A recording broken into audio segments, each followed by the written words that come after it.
बिस्मिल्लाहिर्रहमानिर्रहीम। अस्सलाम वालेकुम students, welcome to CBEL concept based education learning YouTube channel. मैं हमाद अहमद आपका ट्यूटर। तो बहुत से स्टूडेंट्स इस हवाले से परेशान होते हैं कि सर क्या हम अभी ये सेकंड एनुअल एग्जाम होगा 2024 के अंदर दे पाएंगे सप्लीमेंट्री एग्जाम के नहीं। और इसके अलावा वो कौन कौन से स्टूडेंट्स हैं जो सप्लीमेंट्री एग्जाम में अपीयर हो सकते हैं जैसे ही आपका रिजल्ट आएगा, और कौन कौन से नहीं हो सकते अपीयर। तमाम चीज़ें आपसे शेयर करूंगा, चाहे आप बीए कर रहे हैं, बीएससी कर रहे हैं, बीकॉम कर रहे हैं, यानी कि इसको एडीए, एडीएस और एडीसी भी कहा जाता है। तो वीडियो को स्टार्ट करने से पहले आप उनसे ये रिक्वेस्ट है, वीडियोस को लाइक करें, चैनल को सब्सक्राइब करें और बेल आइकन को तो जरूर प्रेस करें ताकि जब भी न्यू वीडियो अपलोड हो आपको सबसे पहले उसका नोटिफिकेशन मिल जाए। तो स्टूडेंट्स, आपके अभी एग्जाम्स कंप्लीट हुए हैं एडीए के, एडीएस, एडीसी के, बीए, बीकॉम और बीएससी के। आपका जो रिजल्ट आएगा उसके हवाले से अपडेट भी कर दिया गया था पिछली वीडियो के अंदर कि रिजल्ट आपका कब तक आने के चांसेस हैं। तो आपका जब भी रिजल्ट आए, कौन कौन से स्टूडेंट्स ऐसे हैं जो अपने रिजल्ट के बाद अपनी सैपली को क्लियर करने के लिए, पास करने के लिए उस एग्जाम के अंदर अपीयर हो सकते हैं। पहले तो बात ये करते हैं कि कौन कौन से स्टूडेंट्स अपीयर हो सकते हैं, फिर बात करेंगे कौन कौन से स्टूडेंट्स अपीयर नहीं हो सकते। वो तमाम स्टूडेंट्स जिनकी अभी एनुअल एग्जाम 2024 के अंदर एक या दो सैपलीज हैं, वो तमाम स्टूडेंट्स सेकंड एनुअल एग्जाम 2024 के अंदर, यानी कि सप्लीमेंट्री एग्जाम 2024 के अंदर अपीयर हो पाएंगे। इसके अलावा वो तमाम स्टूडेंट्स जिनका ये लास्ट चांस नहीं था, ये जो एनुअल एग्जाम 2024 के अंदर वो तमाम स्टूडेंट्स जिन्होंने एग्जाम दिए ना, पेपर दिए हैं, उनका लास्ट चांस ये नहीं था, तो वो तमाम स्टूडेंट्स भी अपने सेकेंड एनुअल एग्जाम 2024 के अंदर अपीयर हो पाएंगे अपनी सैपली को क्लियर करने के लिए। अब बात करते हैं कि वो कौन कौन से स्टूडेंट्स हैं जो सप्लीमेंट्री एग्जाम में नहीं बैठ सकते, अपीयर नहीं हो सकते, अपनी सैपली को क्लियर नहीं कर सकते, चाहे उनका पहला ये चांस है चाहे उनका आखिरी ये चांस है।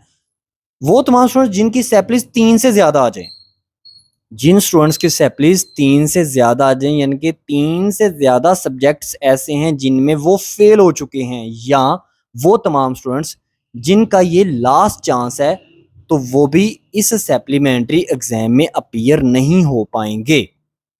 उनको फिर नेक्स्ट ईयर एनुअल एग्जाम 2024 के अंदर ही अपीयर होना पड़ेगा, यानी कि तभी आप अपनी सैपली को या अपने कंप्लीट पेपर्स को क्लियर कर पाएंगे।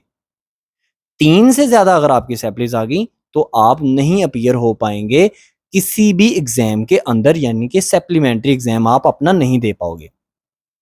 अब बात कर लेते हैं कि बहुत से स्टूडेंट्स ये कंफ्यूज होते हैं कि सर हमारे चांसेस कितने हैं। एक्चुअल में ये नहीं पता चलता कि सर अभी हमारा एक चांस रह गया है कि नहीं रह गया, हमारा कब चांस हमारा वेस्ट चले जाता है और कब चांस हमारा वेस्ट नहीं जाता। देखें, फॉर एग्जांपल अगर आप अभी एनुअल एग्जाम 2024 में आपने फर्स्ट टाइम अपना एडमिशन भेजा, चाहे बीकॉम पार्ट 1 के थे, चाहे बीए पार्ट 1 के थे, चाहे बीएससी पार्ट 1 के थे या पार्ट 2 के थे, तो ये समझें आपका एक चांस गया।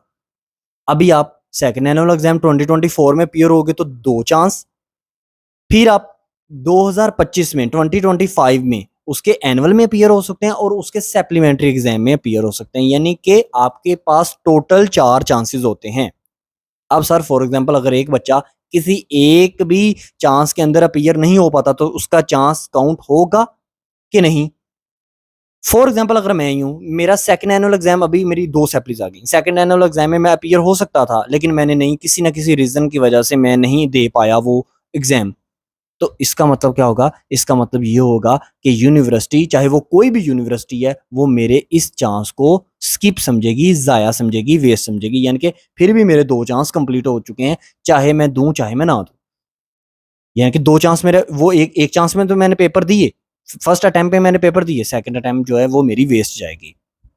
तो बहुत से स्टूडेंट्स को ये नहीं क्लैरिटी हो पाती कि हमारे पास चांस कितने हैं। 4 चांस आपके पास होते हैं, यानी कि एनुअल के बाद 3 चांस होते हैं।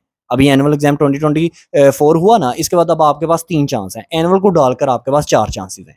अगर कोई भी एक चांस में कोई भी एक अटेम्प्ट में आप पेपर नहीं देते तो वो समझिए वो आपका जो अटेम्प्ट है वो जाया गई, आपका पास वो जो चांस है वो स्किप चला गया। अब आपके पास पीछे 2 या 1 बचेगा।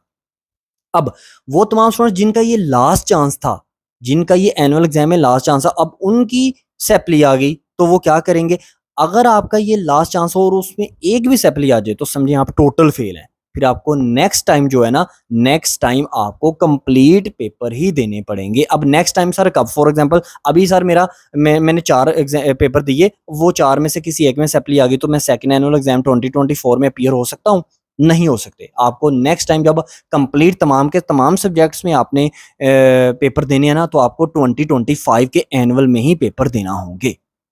तो ये स्टूडेंट्स बहुत इंपॉर्टेंट चीज़ें थी जो आप स्टूडेंट्स से शेयर करना बहुत ज़्यादा ज़रूरी था, क्योंकि अक्सर स्टूडेंट्स व्हाट्सएप नंबर पर बार-बार ये कॉन्टैक्ट करते हैं कि सर हमने ये चांस दिया, क्या हमारे पास है चांस? तो समझा कि आपके पास ये ज़रूरी मालूमात पहुँचनी चाहिए। और इसके अलावा आपको नेक्स्ट किस-किस डिग्री में अपीयर होना चाहिए, कौन-सी डिग्री जॉब होल्डर्स के लिए अच्छी है और कौन-सी डिग्री आगे पढ़ने वाले स्टूडेंट्स के लिए अच्छी है, यानी कि जो जस्ट सिर्फ़ पढ़ना चाहते हैं, इसके लिए भी इंशाअल्लाह ताला बहुत जल्द वीडियो आ रही है। तो आपने चैनल को सब्सक्राइब कर लेना ताकि आपको हर चीज़, हर लेटेस्ट इन्फॉर्मेशन आप तक पहुंचती रहे। और इसके अलावा जब भी चैनल को सब्सक्राइब करें, बेल आइकन को ज़रूर प्रेस कर दिया करें। इसमें आपका बेनिफिट होता है, क्योंकि बेल आइकन को प्रेस करने से एक बेनिफिट आपको ये होता है कि आपको उसी टाइम नोटिफिकेशन आ जाता है कि वीडियो अपलोड हो चुकी है, आपके मतलब की देख लो, सर्च कर लो। वीडियो अच्छी लगी लाइक करें, चैनल को सब्सक्राइब करें, अपना ख्याल रखें, अपने इस यूट्यूब चैनल का भी। अल्लाह हाफिज़।